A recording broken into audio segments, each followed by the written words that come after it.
Hey, it's Fruity. I bet you didn't expect to see me on this side of the screen today, didn't you? We have a tier list here for all the meta decks that are happening currently in March to April. Not really much is happening, obviously.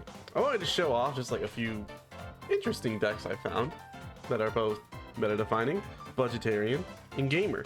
We're gonna start with Yugioh. Yugioh is a really good deck, but it would be an even better deck if we still had Sprite Elf. Unfortunately, Sprite Elf got banned in the most recent ban list. Yugioh can still play, but it takes a lot more difficult things. It is definitely a way more rogue type deck now. If it did have Elf still, I would definitely put it in the ring category. Branded is still crazy. Branded's still crazy. It's obviously Branded's still good. They keep getting support every set. They need to stop. They need to start losing support. Branded has multiple ways to go into their fusions now, ways to play around Ash Blossoming their Branded fusion. People have started realizing that Branded Loss is actually a good card from the structure decks. I don't know what took them so long, but here we are. So, Branded is really great. Unfortunately, on the opposite end of that sentence, Madolche is not. It is a rank 4 spam engine that objectively fails compared to every other rank 4 engine we have. It's an oops. It's an oopsies. You don't want to play this. Don't. It was good against Tier. Tier is no longer around. Don't bother. Plunder, on the other hand, is in the ring. Plunder is so fun. Oh my god. If you don't play Plunder at least once, you are ruining the fun of the game. Plunder is the most chaotic deck, relying on what your opponent does to do things that you want to do, or saying this noise and choosing their attributes for them. It's such a goofy ass deck. I love it. Trap tricks, I can't. No, it's fair. It's a fair deck. Trap tricks currently is a weird thing where you need prosperities to play the deck. If you don't have a prosperity or a way to draw to in some variety, that's actually a good way to draw to, it's not really worth playing it. You'll get a lot of hands that are like the sauce of Pudica, Mermello, a second name, and 2 traps. And then you'll get hands of Garden, 3 holes, and Imperm. You will not be enjoying your hands unless you have a draw engine in this. Sword Soul is in the ring. Sword Soul's a really good deck still. It has the ability to banish things just like Kashtira, except Sword Soul does it differently enough to where it's actually fun to fight against. They set up Barons, obviously, they set up negates, but you can play around the negates pretty safely with most decks. People have learned quickly how to beat Sword Soul from its previous history. It's getting close to out its door, but it's still pretty good. Speaking of pretty good, Marine Cess. Marine Cess is one of the cyber stacks, and when the cyber stacks are good, or at least fair, the format is enjoyable. Marine Cess is the control variant. You can summon a big combo line to bring out their Link 4s, bring out Triangle to get Wave in hand. A lot of different ways to play the deck. Getting out big names on your first turn just to get Wave and a bunch of different interruptions is your plan. Just like most cyber stacks, they can play a fuck ton of hand traps. It's just they don't have numbers on them. If they had a bit higher attack stats, I feel like they'd be really high. Unfortunately, their Link 4 is around like the 2300, but these guys do get pretty close with their effects. Spirit Claw's weird. I wish it was a bit better. It relies on keeping things in defense position, making that it's like all of their monsters Baguska, and like weakening your opponent's monsters with them in defense position. I can't say it's worth it, however. It's a weird control deck. It's not really worth your time, honestly. It's fun, don't get that twisted. If you can play this deck well, play the shit out of it. You will ruin people's days. Math Mech, I'm a little bit biased about, because I love Math Mech. Math Mech's one of those great decks right now where you are planning to either OTK or holding off your opponent until you can OTK.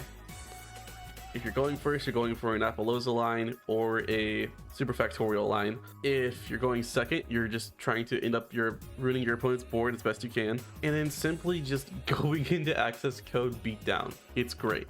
Flu, I don't know what people are smoking thinking Flu is bad. It is objectively not. They lost their single Barrier statue. Whatever will they do except play, you know, another Monarch? They just swapped their fucking list like by 1 card. It's not the end of the world. They can play the deck very well. It's just now we have ways to interrupt them outside of just playing tier limit. Dark World in previous formats was not good because Bystials were running amok in every direction. However, because Bystials have simultaneously left recently, I'm gonna say they're in the ring. They have a lot of ways to just like discard. Their fusion monster is crazy. I hate fighting against it, honestly. The fusion monster alone in any other deck just shuts down stuff because of how like generic it is, but it's fun. It's a fun deck if you play it pure, if you play it branded. Oh yeah, it mixes with branded pretty well. So if that's not enough to at least give this deck a try, I don't know what to tell you, honestly. Labyrinth is what I like to call better trap trick. Honestly, they're both having the same plan of setting a bunch of normal traps and then hoping to activate their effects from them. Labyrinth does it a bit differently, using their enablers being the trap cards themselves. I think the only issue with Labyrinth right now is that a lot of people are not running normal like interruption traps. They're running floodgates, which are interesting and unique to the game. Why are these not fucking hit? I don't know. Don't ask me. Ask Konami. Konami is not correct. Makonko on its own is not good. With Libromancer, however, it's fine. Like, it's there. It exists. I wouldn't recommend you play it, all things considered. I feel like Makonko, Libromancer, or Makonko Pure is a pretty, I think right now, is not safe for ritual decks, including Drytron. Naturia is wild, actually. Like, if they gave the support they gave Naturia to Ice Barriers, I would be maining Ice Barriers all the time. They have their Rose card right here, and then they have Cricket. Those two cards make this deck crazy. Sunflower is a negate.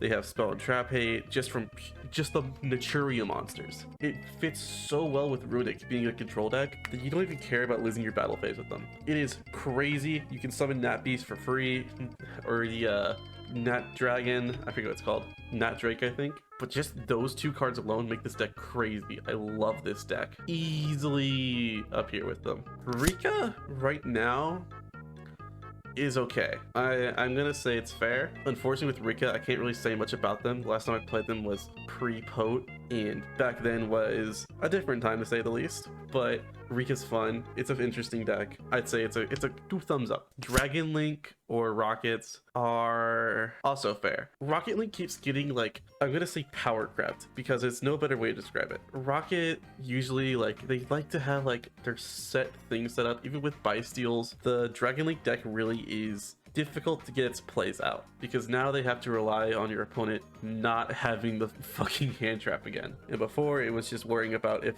they had tier limits or not, which just banished your entire deck anyway. Speaking of tier limits, this deck doesn't fucking do anything anymore. Like, it's an enabler deck from Kashtira. So you'd play half of your deck as Kashtira and then play cards that enable your fucking tier monsters. Like, you then King of the Swamp plus any of the like tier names, and then you summon the Dark World fusion. You don't even summon their own fusions anymore.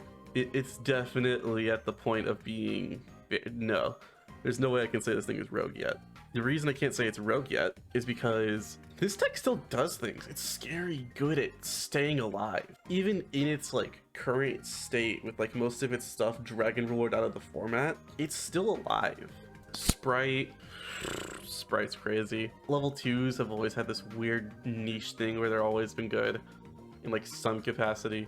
You're always playing at least one level 2 in your decks. Now they just have more ways to enable it. Sprite as itself, Sprite Runic, Sprite Life Twin, all these are really good decks. Definitely play them, especially the Life Twin variant. The Life Twin variant's crazy. And now we have Kashtira.